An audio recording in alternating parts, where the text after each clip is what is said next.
some good news about India and Pakistan war. Thank you for praying. Until yesterday, President Trump didn't want to be involved in talks. Yesterday, you saw Fox News interview with Vice President who doesn't want to be involved in India-Pakistan war. That's wrong. I met with both sides, Republicans and Democrats.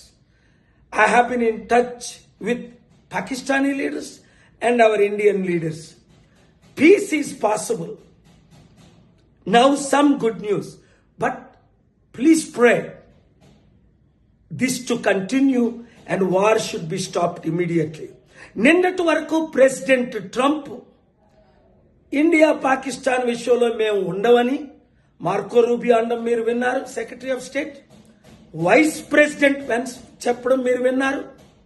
కానీ నేను hope విడిచిపెట్టలేదు, push చేస్తూనే ఉన్నా, ప్రార్థిస్తూనే ఉన్నా, రాత్రి పగలు పని చేస్తూనే ఉన్నా. ఇప్పుడు అందరూ ఒప్పుకున్నారు యుద్ధం చెయ్యము అని అన్నారంతే. యుద్ధం ఆగిపోయేటట్టు ప్రార్థించండి. ఇప్పుడు నేను ప్రయాణంలో ఉన్నాను. ఈ శాంతి కొరకే ఇండియన్స్ గమనించండి, యుద్ధం ద్వారా నష్టమే కానీ లాభం ఎవరికీ లేదు.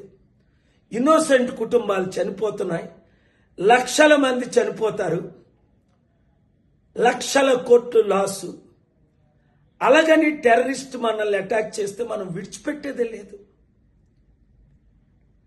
కనుక చాలా విషయాలు నేను మాట్లాడకూడని ఉన్నాయి, వాళ్ళతో మాట్లాడే.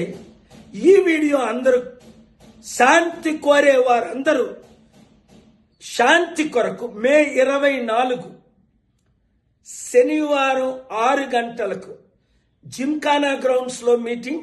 అలాగే ప్రపంచంలో ఉన్న 200 దేశాల్లో చర్చెస్, మార్క్స్, టెంపుల్, మాస్క్స్ అన్నిట్లో మీటింగ్ అవుతున్నాయి. మీరు కూడా ఎంకరేజ్ చేయండి, ఈ మీటింగుల్లో పాల్గొనండి, శాంతి కొరకు కష్టపడండి. ఈ వీడియో అందరికీ షేర్ చేయండి. Thank you very much.